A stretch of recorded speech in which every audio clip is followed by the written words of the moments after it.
अरे पण पण ते तर इथे येऊन त्यांच्या मनातलं मळप दूर करून गेले रे.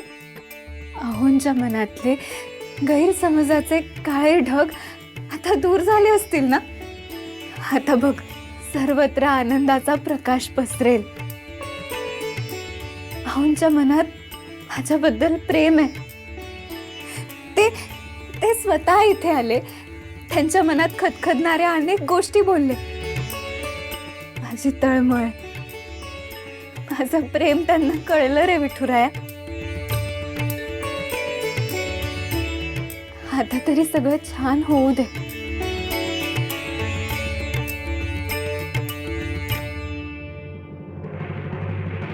माणिक, सावध हो. वेळीच त्या सखूला वेसण घाल. जर का ती सखू उधळली तर मग तुझी सगळी स्वप्न, तुझा संसार मातीत मिसळेल. अगं तुझ्या अंगात ते सुभेदारी रक्त आहे ना, दाखव ना त्या सखूला तुझा इंगा. नाहीतर मग गेला तिगू तुझ्या हातातून गेला असं समज.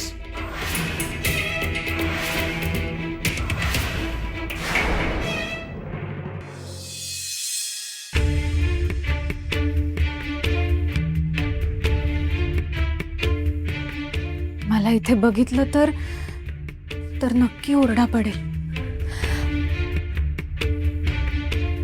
अहोंच्या खोलीत जात नाही, पण त्यांची तब्येत कशी आहे हे तरी बघायलाच हवं ना.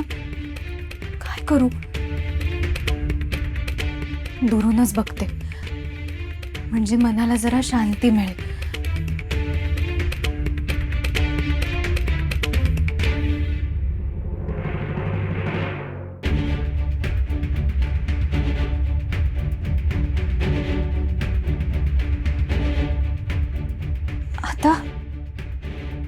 आता काय करू?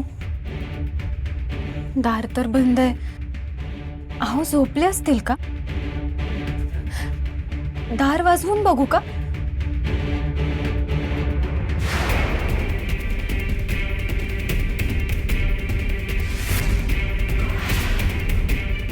आता बघ तुझी कशी वाट लावते ते. ठेचूनच काढते तुला. चल मालकीणबाई, ऐकून तर घ्या माझं. चल. हो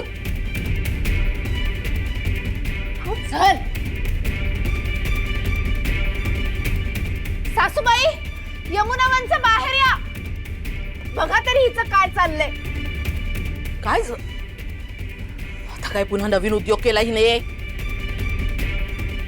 काल इतकं रामायण झालं तरी आता सुद्धा माझ्या खोली बाहेर ही भिकाऱ्यासारखी उभी होती. दार वाजवणार होती. आज जाऊन सावकारांच्या गळ्यात पडायचाच विचार होता हिचा, पण मी हिला मागे खेचलं. हो नाही हो, मी फक्त. तू गप्प बस ग. रमाई, तू हिला चांगला कूट, हातपाय मोडू दे, त्याच्याशिवाय ही वटणीवर नाही यायची. नाही तर काय, माझ्या समोर माझ्याच नवऱ्याला वश करायला बघते. इतकी कशी खालच्या पातळीवर उतरू शकते ही?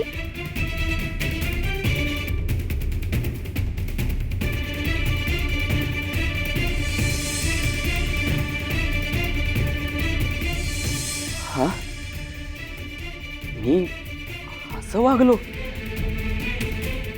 काय झालं होतं मला?